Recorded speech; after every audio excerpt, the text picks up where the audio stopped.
আয়োজিত আজকের এই অবস্থান এবং গণস্বাক্ষর কর্মসূচি গণহত্যার বিচার এবং গণহত্যাকারী দল আওয়ামী লীগকে নিষিদ্ধের দাবিতে আজকে আমাদের এই অবস্থান কর্মসূচি। বাংলাদেশের একমাত্র দল হিসেবে আমরা 64 জেলার মিছিলের মাধ্যমে মাননীয় প্রধান উপদেষ্টা বারবার আওয়ামী লীগকে নিষিদ্ধ করার দাবিতে স্মারকলিপি দিয়েছিলাম। এর লক্ষ্যের সাথে বলা হয় এখনো পর্যন্ত প্রধান উপদেষ্টার কাছ থেকে মাতার কার্যালয়ের পক্ষ থেকে কোনো উত্তর আমরা পাইনি। আমরা তার কাছ থেকে জবাব পেয়েছি যে গণহত্যাকারী দল আগামীতে নির্বাচনে অংশ নিতে পারবে। আওয়ামী লীগ কোন দল নয়, আওয়ামী লীগ একটি মাফিয়া এবং একটি গণহত্যাকারী গোষ্ঠী। 71-এর পরে শেখ মুজিবের নেতৃত্বে প্রায় 30,000 রাজনৈতিক দলের নেতাকর্মীদেরকে হত্যা করা হয়েছে। আমরা 24-এ রাখলাম ওই শেখ মুজিবের কন্যা ডাইনি শেখ হাসিনা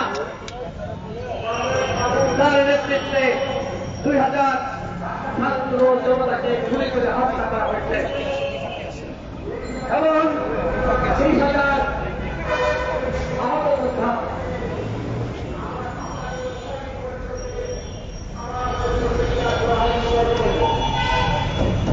এই যে 30,000 মানুষ তারা এখনো পর্যন্ত হাসপাতালের বিছানায় কাটাচ্ছে। অনেকে আমাদের অফিসে এসেছে, আমরা কথা বলেছি যারা গুরুতর আহত এদেরকে মাত্র 1 লাখ টাকা করে ক্ষতিপূরণ দেওয়া হয়েছে। আমাদের জীবনটা কি এতটাই মূল্যহীন এই সরকারের কাছে যে মাত্র 1 লাখ টাকা? 1 লাখ টাকা দিয়ে চিকিৎসা হয়? কারোর হাত ভেঙে গেছে, কারোর পা ভেঙে গেছে, কারোর চোখ নষ্ট হয়ে গেছে, একটা চোখের মূল্য 1 লাখ টাকা। আমরা সরকারকে বলছিলাম এদের পুনর্বাসনের ব্যবস্থা করতে হবে, চাকরি দিতে হবে, এদের ভাতা দিতে হবে, এদের চিকিৎসার ব্যবস্থা করতে হবে। এই যে এত মানুষ এইভাবে যারা আহত হল, কয়জনকে বিদেশে চিকিৎসার জন্য নিয়ে যাওয়া হয়েছে? কয়জনকে? আমরা প্রশ্ন রাখছি। এই সরকার আহতদের পুনর্বাসন করতে পারে না। আমরা বলছিলাম প্রত্যেকটা শহীদ পরিবারকে ন্যূনতম 1 কোটি টাকা করে ক্ষতিপূরণ দিতে হবে। দিয়েছে। একটা জুলাই ফাউন্ডেশন গঠন করা হয়েছিল। এই ফাউন্ডেশনের কাজটা কি এখনো পর্যন্ত আমরা বুঝতে পারলাম না। জুলাই ফাউন্ডেশনের সাধারণ সম্পাদক শান্তি জানো তিনি পদত্যাগ করলেন। দায়িত্ব নিয়েছিলেন শহীদ পরিবারকে ক্ষতিপূরণ দেবে, আহতদের পুনর্বাসন করবে, সেই কাজে ব্যর্থ হয়ে তিনি পদত্যাগ করলেন। অবশ্যই এটি ভালো, বাংলাদেশে পদত্যাগ করার নজির নাই, তিনি নজির সৃষ্টি করেছেন। আর সেই জায়গায় আমি তাকে ধন্যবাদ দিই যে ব্যর্থ হয়ে তিনি পদত্যাগ করেছেন। এই অন্তর্বর্তীকালীন সরকারের অনেক উপদেষ্টারা যারা কি কাজ করে আপনারা কেউ জানেন? অনেক উপদেষ্টার নাম পর্যন্ত আমরা জানি না। তারা কি আসলে দাপ্তরিক কাজ করছে নাকি করছে না আমরা সেটিও জানি না। আমাদের একজন আছে স্বরাষ্ট্র উপদেষ্টা,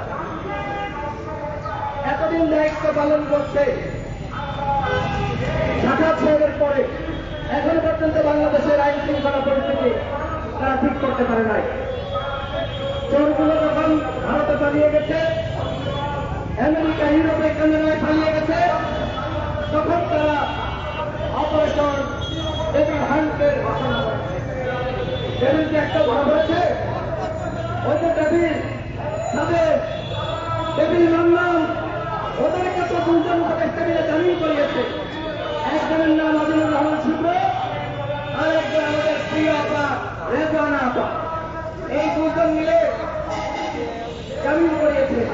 এখন শোনা যাচ্ছে এই তাদের নাকি সভাপতি হবে নতুন আওয়ামী লীগের, ইংরেজের আওয়ামী লীগের। আরে আওয়ামী লীগ তারা করছে, ভালো মানুষ কয়জন ছিল, ওদের আবার কিসের চিনবেন?